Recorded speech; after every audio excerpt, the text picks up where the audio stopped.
We hear a story of Elkanah and his two wives. And Brad told me you have been talking in here about hard gifts, things that seemingly, when you look at them, come and look like a curse. What is my time? I should have asked that. Do I have a clock there? Well, I have to keep one then. Thank you. I'll keep this one here. Sorry about that. Okay.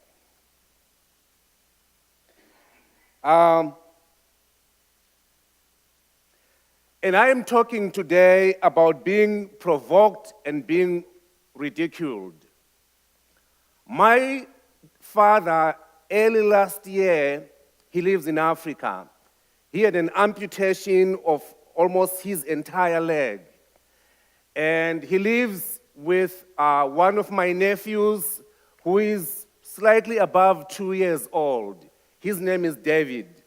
So this young David will come to grandpa as grandfathers would do with their grandchildren, take both of my father's crutches and run away with them and put them somewhere away.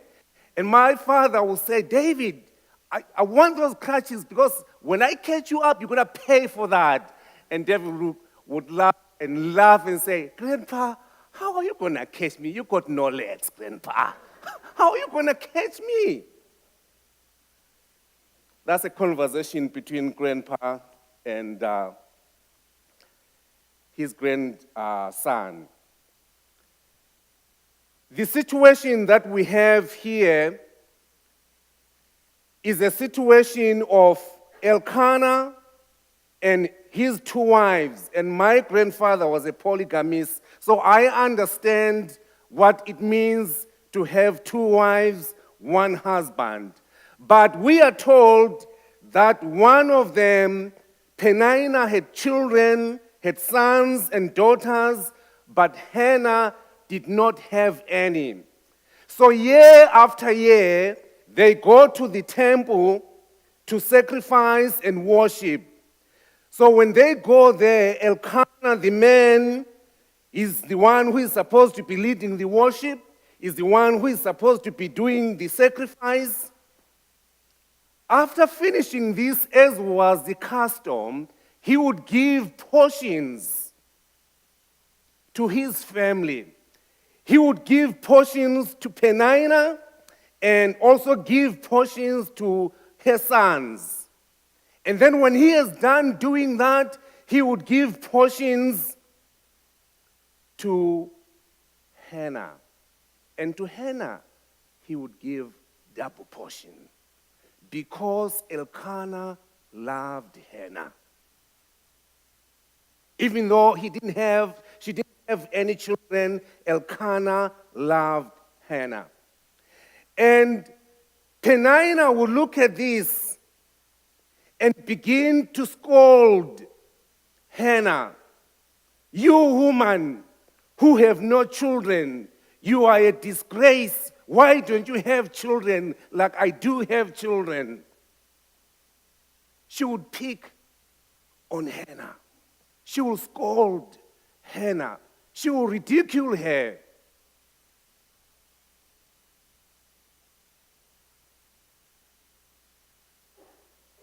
When Hannah would be provoked like that, year after year, this particular year, as we read, they are out there in Shiloh. She would cry. And this particular day, she said, I'm not eating. I'm going on a fast.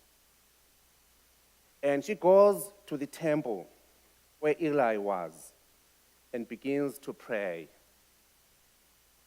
She is praying deep in her spirit.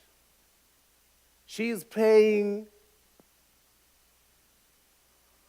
with her heart to the degree that there is no voice coming through her lips, but her lips are moving. Groans too deep.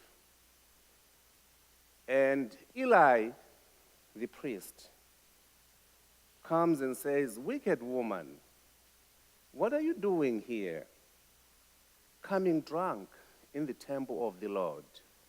Quit your wine, quit your strong drink, because this is not the place to do that. This is not the place to play." And Hannah says, "No, my Lord, I'm a woman who is troubled. I'm a woman who has a problem. I'm a woman that has looked everywhere, but I have come to tell the Lord of my problems, of my challenges, of my anguish."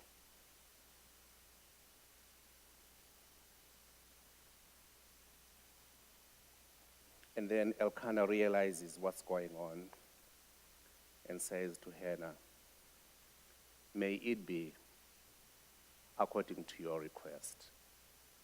I just want to briefly look at these four characters. I'll probably leave God on the side because he's the fifth character in here. There is a mystery that we see in here. Just like Paul, the apostle, says, we see dimly in this world. We see partially, we see in part, we don't see in whole. And we will always see in part as long as we are still in the flesh. It is only in heaven, it is only at consummation that we'll be able to see in full. So, what they don't know, the four of these people, Elkanah, his wives, Peninnah and Hannah, and Eli the priest, they do not know that it is the Lord who closed Hannah's womb. They are prayers, but that is something that is not known to them. Let me just briefly look at the four of them. And I want to talk to some Peninnahs in here. If they are there, I don't know. I hope they are not. Peninnah has been blessed with children. Peninnah has been blessed with a husband caring for her. But in the midst of all that she has, she goes an extra mile. She is not satisfied. She is not happy. She wants this other woman to go. Go, woman. You are a disgrace. You have no children. Leave me and my husband alone here.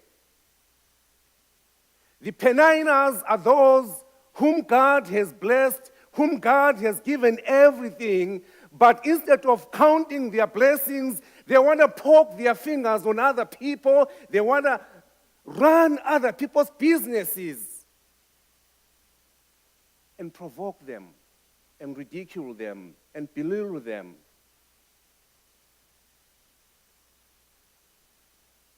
That's not good, Peninnah. No, it is not. Let me look at Elkanah. Elkanah is the man. He is the one who goes every year to go and sacrifice and worship on behalf of his family. But when he is there with these two sons of Eli, we do not hear anything that he mentions to the priests on behalf of Hannah. No. I don't hear it from where I read in the Bible. All I hear is he was doing his duty as a good man, and he was a rich man. After that, he gives them portions. May I talk a little bit with the Elkanahs in here? If you are going to depend on the material things that God has blessed you with, and think that you're going to keep your wife who has no children happy. That's no. You need to do on behalf of Hannah. Giving her portions, that's not enough. It doesn't matter, double portions, quadruple portions, whatever portion you give, that's not it. That's not her problem. There's more to that. You are in touch with the priests all the time, once in a year. Present the problem.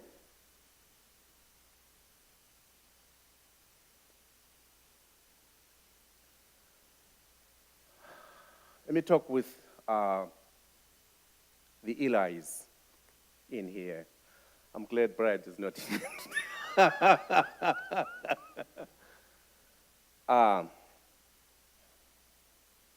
Hannah comes to the man of God, the man who is supposed to be doing the intercession, who is supposed to stand between people and God and take the requests of the people to God.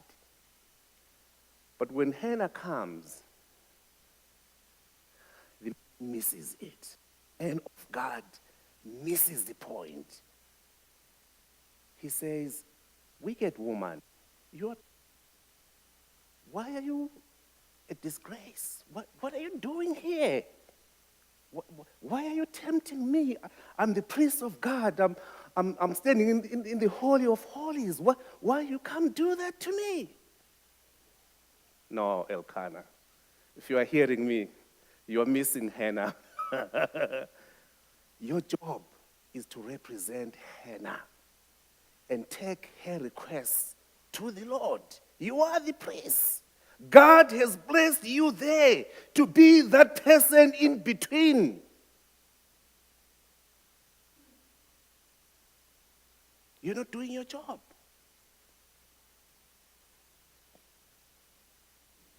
Let me talk a little bit about, to the Hannahs that are in here today. I was glad to be at the Sunday school class today talking about prayer. Thank you so much for that. Hannah, because nobody listens to her, she has broken all the rules. As a woman, she is not supposed to go before the priest and pray. Her husband should be, according to the culture and the law, is the one who is supposed to represent her. But she goes to the priest, and she does not just go to the priest, she takes time to fast, not eat, and make sure she is focused on the Lord. She's praying with groans that are too deep. It's not coming from the head, it's not coming from the mouth, it's coming from the depth of her soul. She knows Elkanah is not going to do no good. She knows Eli, even if he represents the Lord, is not doing no good. She knows her rival, Peninnah, all she does is to scold her instead of counting her blessings. Now she goes direct to the Lord.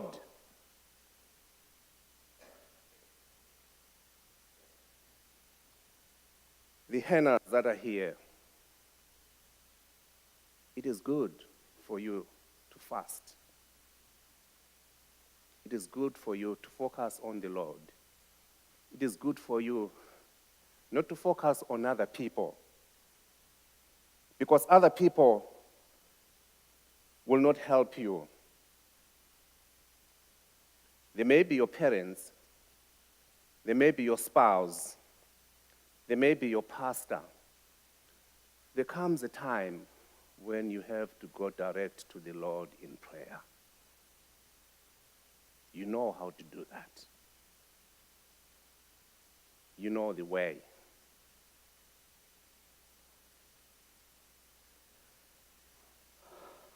And I am finishing now. What situation are you in? As an individual, as a family, corporately, as West Zion? Or ask differently, what womb has been closed in your life?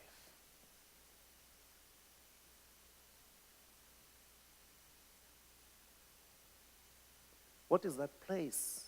What is that thing that stands in your way? What womb has been closed? In your life as an individual, in your life as a family, in your life as a congregation. You know the way. You know where to go.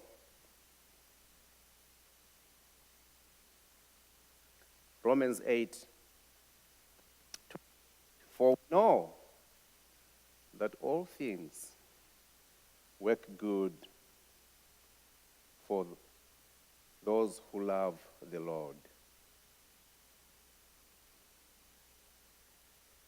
Philippians 4, which Paul writes when he is in prison, writing to the church in Philippi. He says, rejoice in the Lord always. Again, I say rejoice. I'm in prison, how can I rejoice? Hey, my womb is closed, how can I rejoice? Hey, come on. Come on.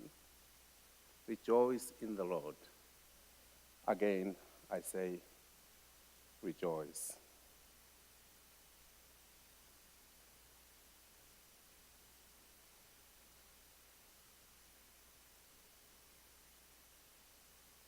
When we can go to the Lord like that, something profound happens. Because we have gone to the one who made authority, the one things are not to be, the one who creates from nothing, from nowhere. He's the only one who can open those wombs in our lives. And as I read the Bible, I do not hear so much what happened to Penina's children,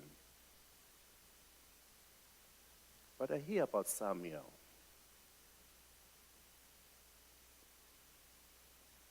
whom Hannah cried so much for. He became a great prophet. He became a great priest. It was Samuel who anointed Saul as king. It was Samuel who anointed David as king. Maybe your womb is closed for a reason. Seek the Lord. You know the way. Amen.